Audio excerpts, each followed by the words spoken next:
আসসালামু আলাইকুম, সবাইকে শুভেচ্ছা। ব্যাপারটা হয়ে গেছে, যেই লঙ্কায় যায় সেই রাবণ হয়ে যায়। বর্তমান অবস্থা হয়ে গেছে সেরকমের। যারাই ক্ষমতা আসতেছে তারাই এই ভারতের সাথে সুসম্পর্কের নামে তাদের কাছ থেকে ইলিশ দিয়ে দিচ্ছে, অথচ পানি আনতে পারতেছে না। কলকাতার মমতা ব্যানার্জি যদি না দিয়ে ইলিশ নিতে পারে, তা বাংলাদেশে যারা ক্ষমতায় আসে এবং বসে তারা কিভাবে পানি না নিয়ে ইলিশ দিয়ে দেয়? তাদের এইটুক দেশত্ববোধ এবং মমত্ব, দেশের প্রতি ভালোবাসা তো থাকা উচিত। যে দেশে খাচ্ছি, পড়তেছি, ক্ষমতায় বসে রয়েছি, তাদের বেতন নিচ্ছি, অন্তত তাদের প্রতি তো এই শুকনো সিজনে পানি আনার তো উচিত। তারা মমতা ব্যানার্জির সাথে সেই ধরনের কোনো ডিল করতে পারে না, অথচ তাদের আহ্বানে সাড়া ঠিকই দিয়ে ইলিশ দিয়ে দেয়। এটা দেশকে বিক্রি করে দেওয়ার সামিল। যারা ক্ষমতায় রয়েছেন, যারা ক্ষমতায় যাওয়ার আশা করতেছেন, তারা দেশের প্রতি চিন্তা ভাবনা করেন। দেশের আইন কানুন যেমন মানা জরুরি, সেরকমের দেশের মানুষকে ভালো রাখার জন্য এই যে অন্তত বৈদেশিক নীতি, পররাষ্ট্র নীতি, এগুলো পরিবর্তন করেন। দেশের কল্যাণে, দেশের যাতে ভালো হয় সে ধরনের চিন্তা ভাবনা করে সেইভাবে নীতি সাজান।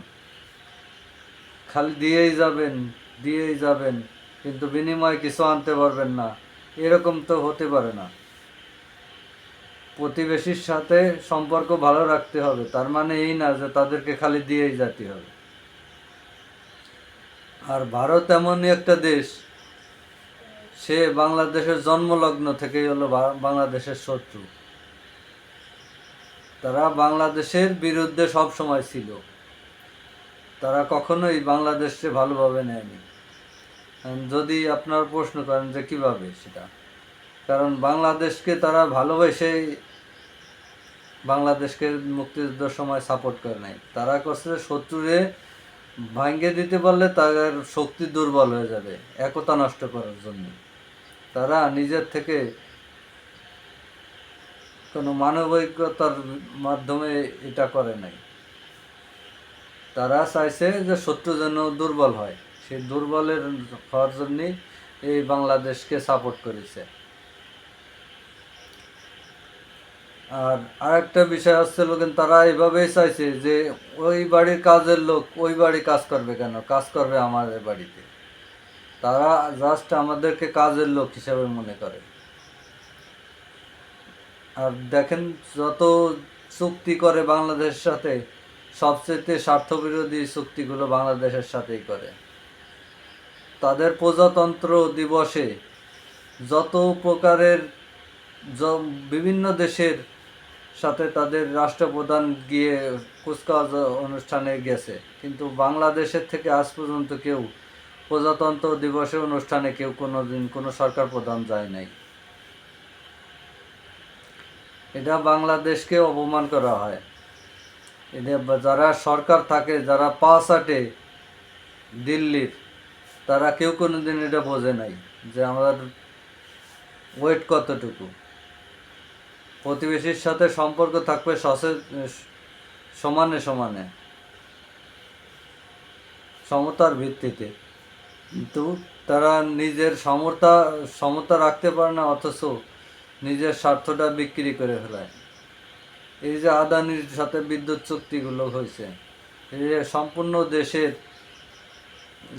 বিক্রি করে ফেলাইছে। দেশ বিক্রি করা বাদ দিয়ে দেশের স্বার্থে মনোযোগী হন। ইলিশ মাছ এখনও আমরা নিজেরাই খাইতে পারি না, এখন আপনারা কিভাবে এরকমের বিদেশে বিক্রি করতেছেন? দেশের সকল মানুষ যাতে ইলিশ মাছ খাইতে পারে সেই ব্যবস্থা করেন। দেশে সমস্ত জেলা শহর, সমস্ত থানা, সমস্ত বাজারগুলোতে মনিটরিং চালু করেন। ক্ষমতায় বসে থাকে নাকে তেল দিয়ে ঘুমায় না, অন্তত সব জায়গায় মনিটরিং করেন যে কত করে ইনকাম হচ্ছে, কত করে বিক্রি হচ্ছে। আর সবচেয়ে ভালো বুদ্ধি আছে এই যে যে মধ্যসক্ত ভোগীরা আছে, মধ্যসক্ত ভোগীদের বাদ দিয়ে আপনারা সরাসরি কাউন্ট করে নিয়ে আসেন জেলা শহরে, থানা পর্যায়ে এই মাছগুলো অন্তত বরিশাল, মেঘনা, চাঁদপুর, তারপরে সাগরে যেসব মাছ ধরা পড়ে সরাসরি জেলা শহর অথবা থানা শহর এগুলোতে প্রোভাইড করেন। এই মধ্যসক্ত ভোগীদের হটান, তাতে চাঁদাবাজিও কমবে আর মানুষও কম দামে খাইতে পারবে। সবাই একটু বিবেচনা করেন যে না, আমরা আমরা দেশের মানুষ কম মূল্যে খাইতে চাই, মধ্যসত্ত্বভোগীদের বাদ দিতে চাই। মাঝখান থেকে যারা লাভের ভাগগুলো কুত্তায় খাই ফেলায়, তা এই মাঝখানের এই কুত্তাগুলোকে বাদ দেওয়ার দরকার।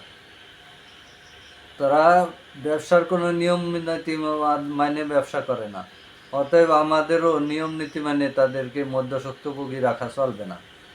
মধ্যসত্ত্বভোগী হটান আর গরিব মানুষ বাঁচান। ভালো থাকবেন। আল্লাহ হাফিজ।